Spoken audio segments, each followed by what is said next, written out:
Alright guys, ang aga ko pang naglakwat siya. Ngayong umaga kasi pumunta ako ng airport para ihatid yung aming eldest sister na babalik na ang Thailand. At naisipan ko, why not? Bisitahin ko at mag-reminisce ako ng aking past. Kung saan ang dami-dami ko talagang natutunan. Hindi lamang sa pag-aaral kundi sa paano makasurvive sa buhay. At syempre dito ko natutunan most of that sa MSU Jensen! Yahoo! So sa mga hindi po nakakaalam, dito ako nag-graduate ng aking kurso na education, Mindanao State University, General Santos City. And ngayon, gusto kong ikutin ulit at makwentuhan ko kayo ng mga memories na hindi ko makakalimutan sa lugar na to. Sa mga hindi pa din nakakaalam, 5 years po akong nag-aral dito and I finished my studies under private scholarship.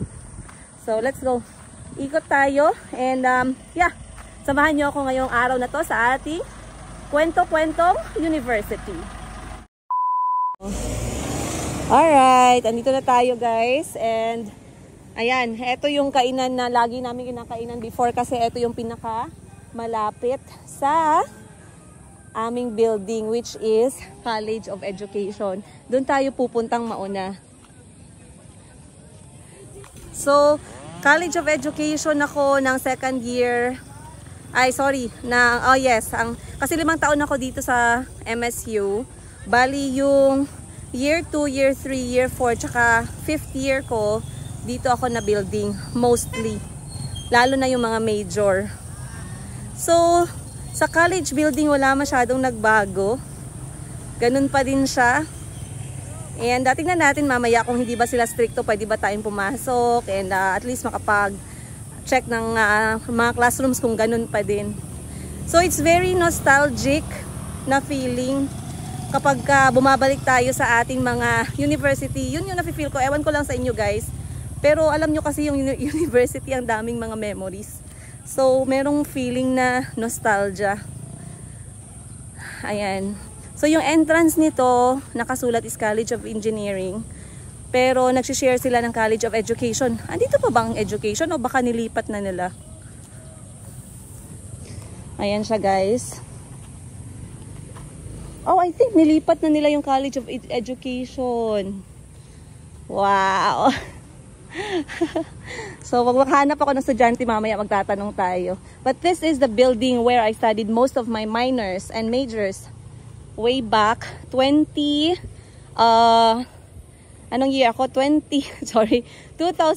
to 2011. 5 years yun. Graduate ako guys ng 2011. Alright. Ayan, pumasok lang kami sa loob guys kasi this used to be the alley kung saan kami laging taas-baba. Dito kasi yung klase. Pero ngayon pala, of course, after 2011, 2020, 2023, that's like 12 years. 12 years later, bali ang buong building na to na hinati before with education at saka engineering. Engineering na lang talaga siya ngayon fully. At nagtayo sila ng separate building for College of Education na pupuntahan natin mamaya. But let's go and see. Uy, marami na silang tindahan sa labas. Dito nga pala kami guys anong tawag nito? Nag-train ng cheer dancing sa College of Education. Etong ground mismo na to, fronting the back part. Oh, ayun pala College of Education. Ayan. So dito kami nagtitraining before ng cheer dancing panglaban sa College of Education. Nakita nyo naman siguro may konting talent tayo guys sa pagsayaw. So ginamit natin yun way back. Which is also gave me a lot of memories. Pero luma na talaga siya guys. Oh. Dati guys, dito puros lang yan puno tsaka damo. Wala talaga, walang mga cottages. Ayun, nandun na yun before pa. Pero ngayon ang dami ng cottages. Tsaka meron na silang mga stalls. So tingnan natin yung mga stalls dito. Once again, this is MSU, General Santos City. At alam ko maraming branches yung Mindanao State University. But this one is andito sa Jensen. Malayo siya sa city, malayo sa Kabihasnan. So, talagang medyo, I don't know, fulfilling for me na dito mag-graduate. Ayan, meron silang mga tinda ditong gulay, ulam, snacks. Pero wala to siya before guys ha. And I think, if I'm not mistaken, dahil this is a mostly it's a Mindanao, it's a Muslim population. I believe halal yung mga binibenta dito. Try natin mag-ask. Chicken. O, tama ako guys. Halal nga talaga lahat. Which is very good. I feel so good na makarinig ng halal dahil mahirap maghanap ng halal food. Ayun. Ito, meron pa silang mga tindahan dito. So, basically, yung mga talagang in demand and very friendly sa mga estudyante. Ay, hello! Pars, pwede tayo ito din magkaon later. Merienda. Thank you! Okay. Naku, tinitingnan ko lang yung mga students guys na ako sa kanila kasi ang dami-dami pa nilang yung feeling na they have this moment in their life. Pero the truth is, ang dami-dami pa talagang mangyayari in the future. Ang dami-dami pa nilang pagdadaanan. Alright, tapos na tayo sa College of Education, lumang building. Now, let's walk outside. Sundan natin yung aming famous Y building kung nasaan yung aming library at kung saan ako laging nagbabayad before. Talagang struggle is real. Pero dahil nga scholar ako, at least meron akong pambayad ng tuition. Yung struggle ko talaga dito na nag-aaral ako sa MSU is yung aking allowance. So mamaya, kakwento ko sa inyo how I survived without, enough source ng allowances. Ayan. So nakalabas na kami guys and napansin ko meron na talaga silang mga extended walkway. Before meron namang walkway pero hindi talaga siya umabot dito na side. But this time meron na. Plus, meron silang tinayong parang stage at parang magagawa sila ng gym or stadium sa gitna ng field. So, way back, 12 years ago or 15 years ago nung nandito ako, ayan, bakanting-bakante po yung lupa na yan. And we walk all the way to the gym under the heat of the sun. Uy, meron pang jeepney! Ganda nung jeep, oh. Nalulungkot ako guys nung nalaman ko last time, umuwi kami dito last December, nalaman ko na dahan-dahan palang tinatanggal yung jeep kasi pinapalitan ng electric na sasakyan. Kasi para sa amin na matagal na nakatira sa abroad, jeepney is a very big part of the culture ng kultura ng Pilipinas. So pag sinabing jeepney, talagang Pinas, talagang Pinoy. At alam ko, lahat ng mga OFW, talagang na-appreciate din nila yan. So for me, I miss it really, really, truly.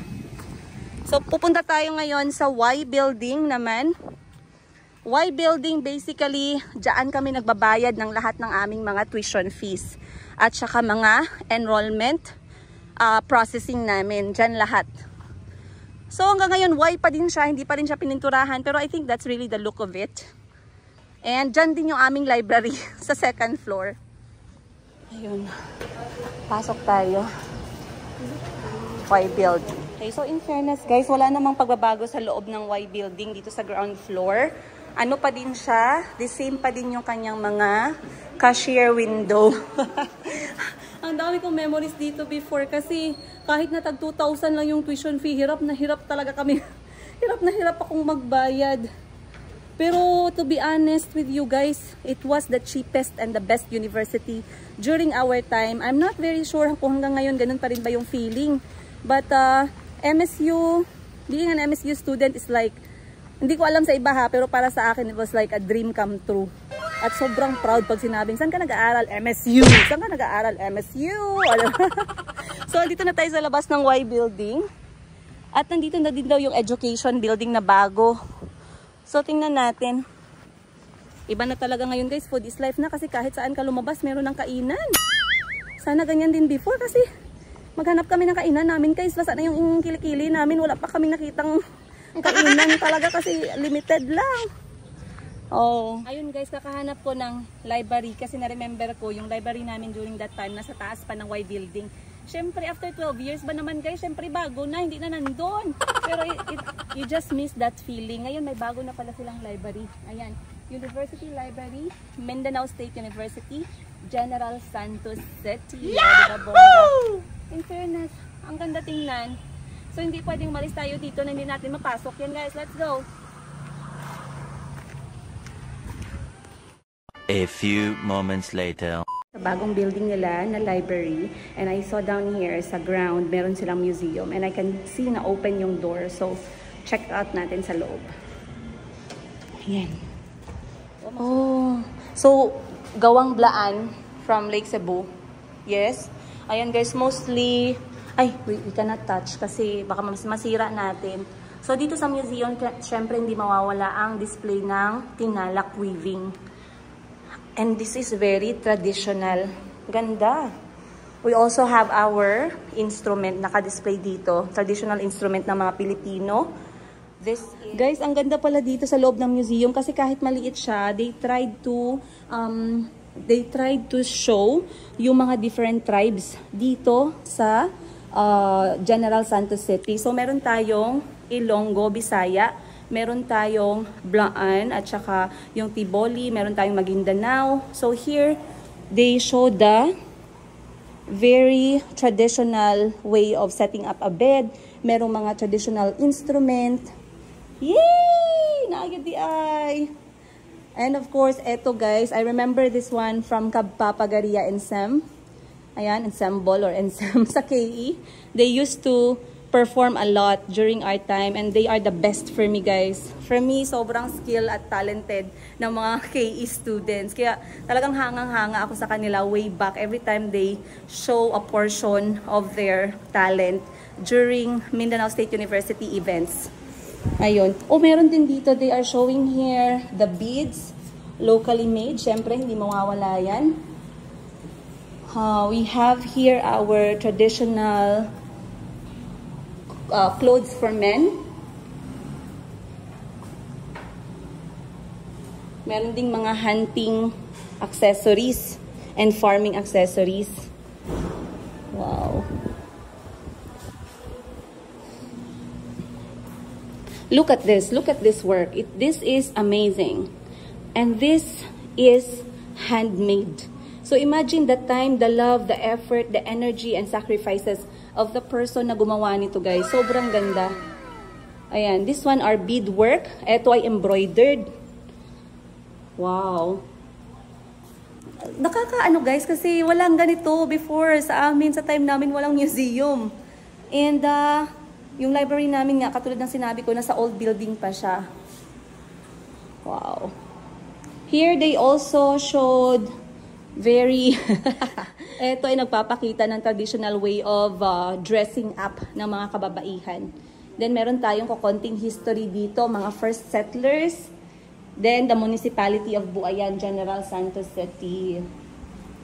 Okay, and may in charge dito kanina, nagtanong ako kung meron ba silang souvenir for alumni na binibenta, which is t-shirt. Tanong ako guys about sa alumni t-shirt. If you ever come here sa MSU, hindi sila ganun ka-stricto. If you tell the police officers or the security or the staff na alumni kayo, they are very welcoming kasi they know that we have a lot of history in this school.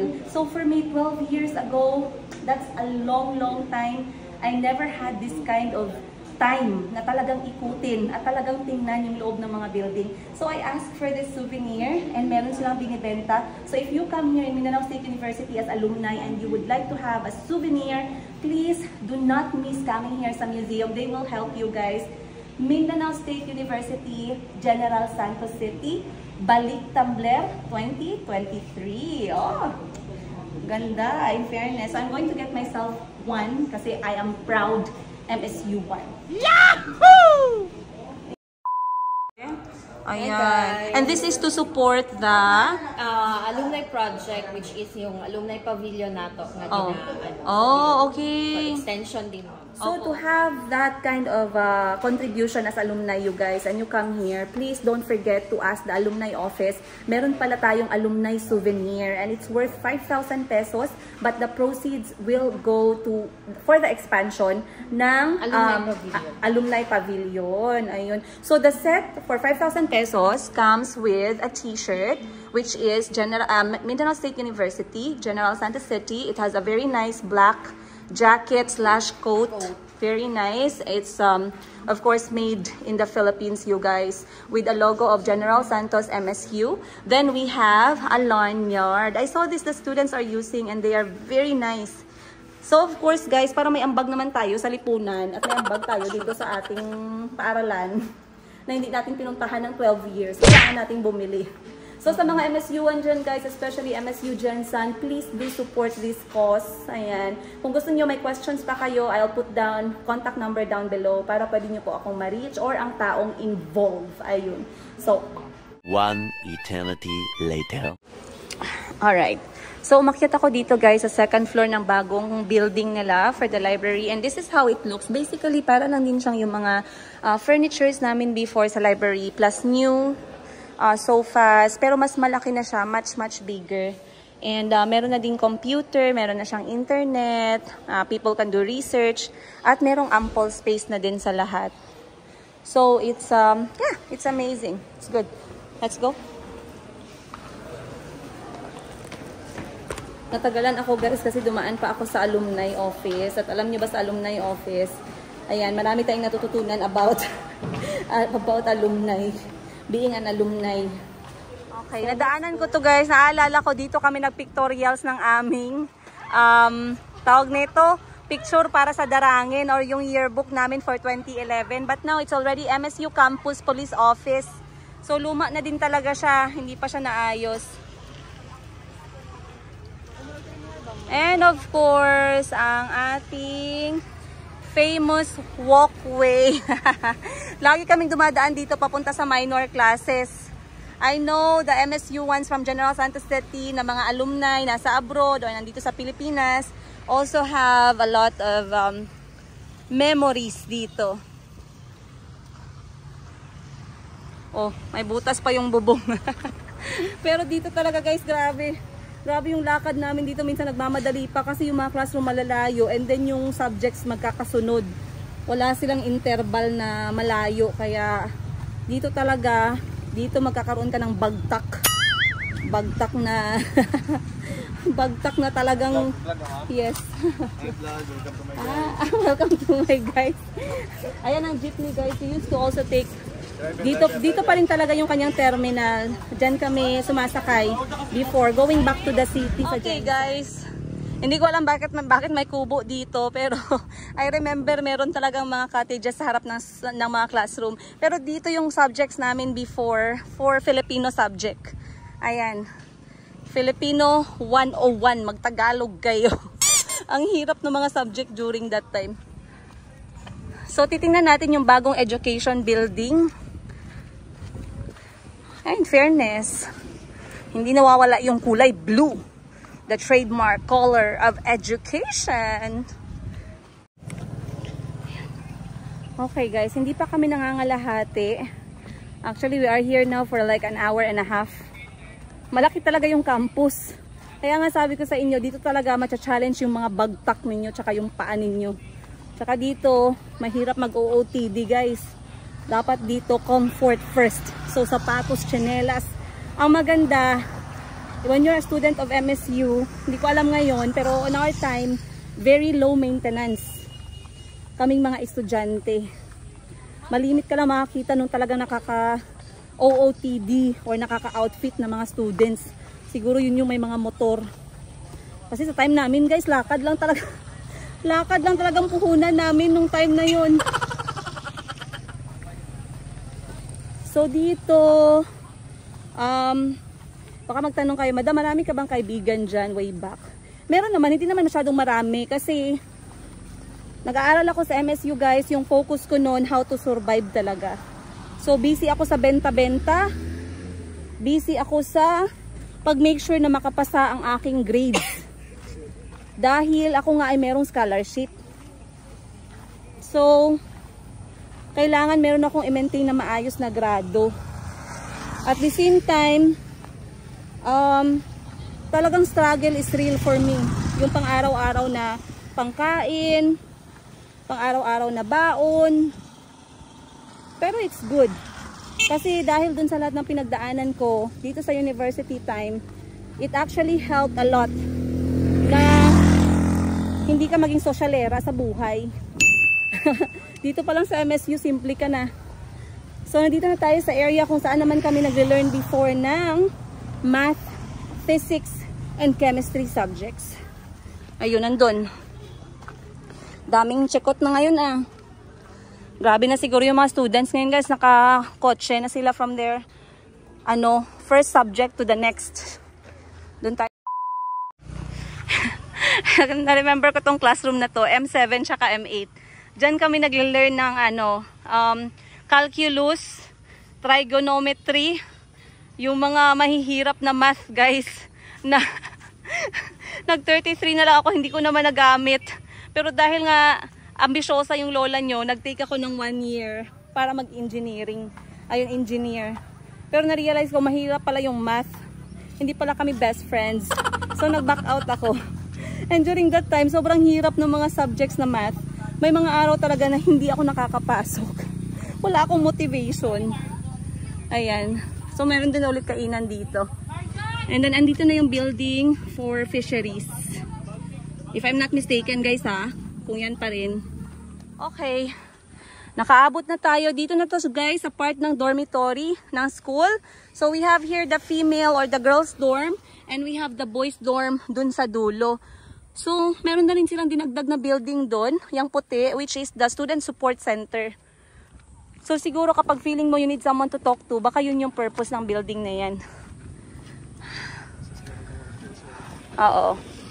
Ngayon, sobrang excited! Halipad ang tabanog, ang payo. My goodness. Okay, ngayon sobrang excited ko kasi dormitory for me, girls dorm, for me is a big part of my life dito sa MSU, sa aking university life. Baka nagtatanong kayo bakit sobrang emotional naman ni Madam sa kanyang university life. Ay guys, hindi pa kayo nangalahati sa storya ng buhay ko. Yahoo! Dito sa MSU, ang dami kong natutunan. Ang dami kong mga survival tips dito. Kasali na yung pagkuha namin ng bunga ng papaya dyan. Kahit hilaw guys, para maulam lang namin. So eto, merong female dorm. Pasukin natin sa loob. Tingnan natin kung babawalan nila ako. Sabihan ko lang sila, ang alumni man ako Pakita ako ng alumni ID. Ladies dorm. So dito ako nakatira guys. 3rd year, 4th year, tsaka 5th year. Kasi 2nd year ko nandun ako sa isang dormitory. Alright guys, pakita ko sa inyo Charan! Yan po ang madam ninyo nung nag-graduate ako. Yan ang picture ko sa yearbook. Ang sinulat ko pa doon, I want to be a disc jockey. Oh!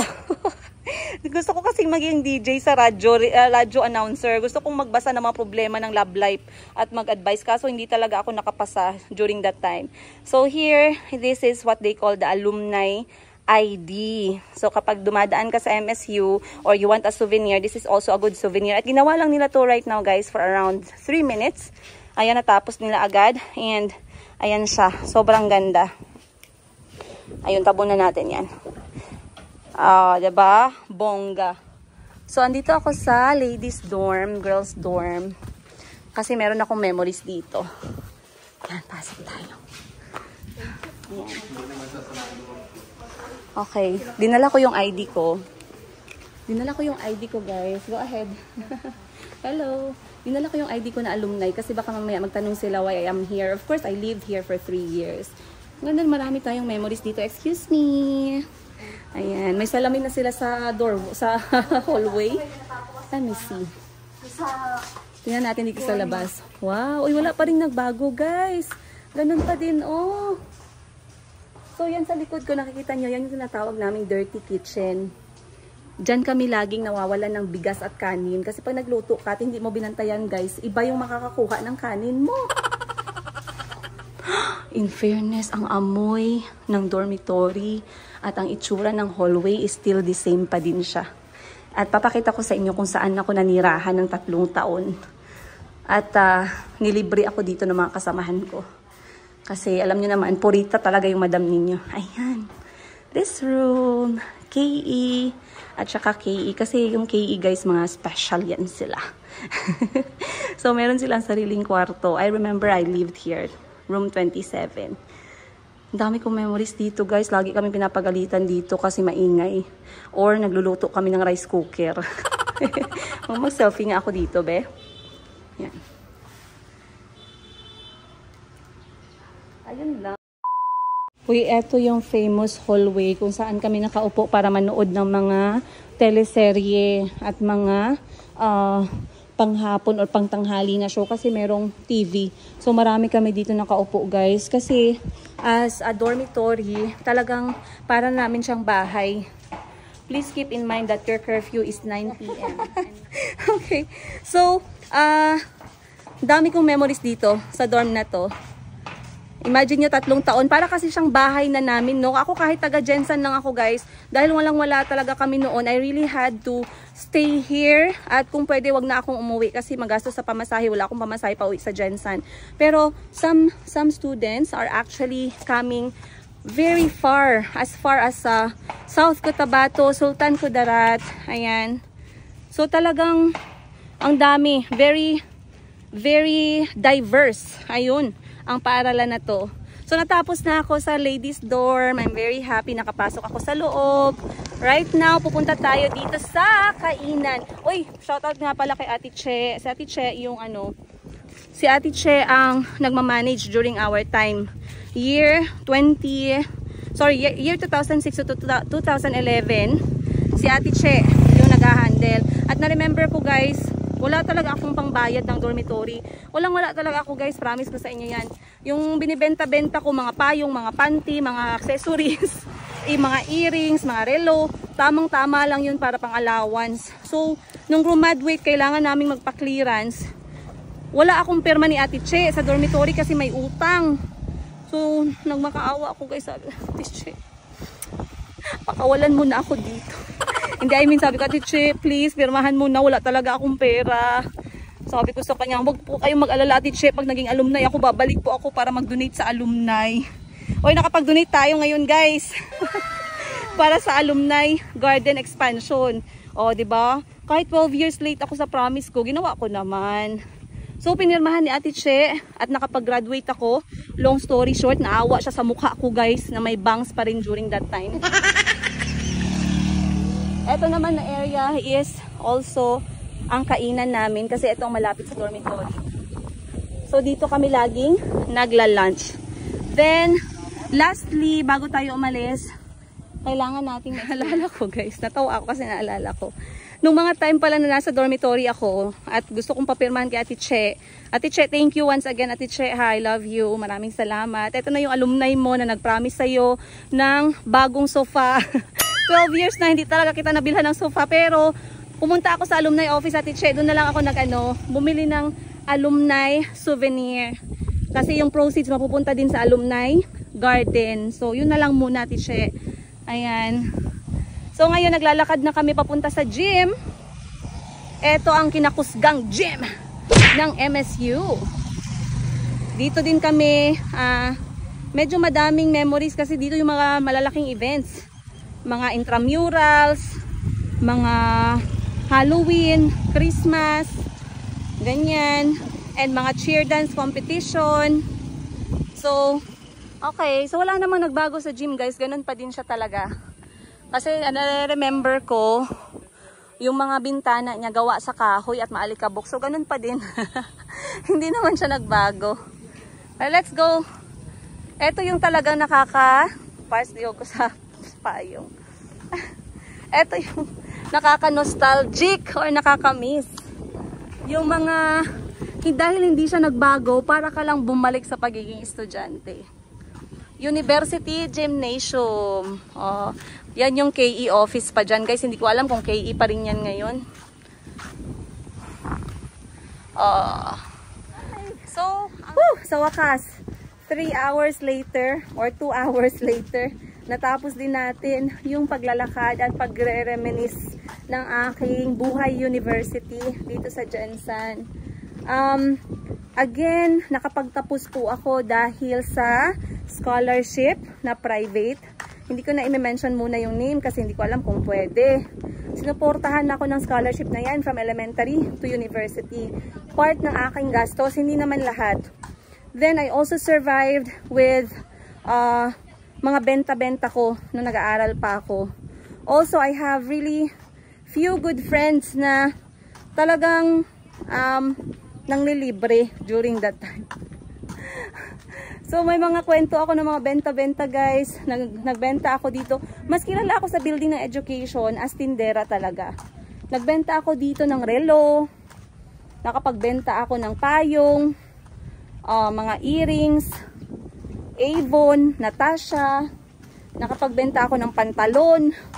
Nakapagbenta ako ng panyo. I think yung pinaka highest level na pagbebenta ko talaga yung mga panty. Nagbenta kami ng panty sa may sa may dormitory. Kasi mga babae, diba? Pautang mode pa yun, guys. Sa awa ng Diyos, 12 years later, we are still alive, alert, and enthusiastic. So, we are very happy. And ngayon, palabas na tayo ng university. Pero syempre, hindi tayo aalis nang hindi tayo nakakakain ng lunch student way. So, kung paano kumakain yung estudyante dito, ganun din yung gagawin natin. Tamang-tama dahil alas 12 na. Uy, may nag-order ng Jollibee. Sa time namin, hindi kami maka-afford niyan. Iba na talaga mga estudyante ngayon, no? Sa Jollibee! Abot sa MSU! Sana all ko, yeah? Alright, it has a productive na araw. Alright, lunchtime na guys. Kakain na tayo dito. Eating like a student of Mindanao State University. Yahoo! In one day, sorry. Lunchtime di ay. Alright. Let's go. Dito tayo sa ilalim ng puno para medyo malamig. Yan. Okay, napindot ko na. Okay guys, nakapag-order na tayo ng lunch at yung total na na-order natin dito is 150 pesos for 2 people na siya. Ibig sabihin, pasok na pasok. Kasi pag nasa syudad tayo, at least meron dapat tayong 300 to 500 pesos sa mga ganitong klaseng kainan. But 150 for 2, okay na. So meron tayong pastil. Ayan. Pastil, mention ko kanina, they are only serving halal food. Meron din tayo ditong pakbot. Ayan, pakbet. At saka adobong manok. Ang dami kong gutom. Imagine mo yun guys, inikot namin yung campus. So, tara kain tayo.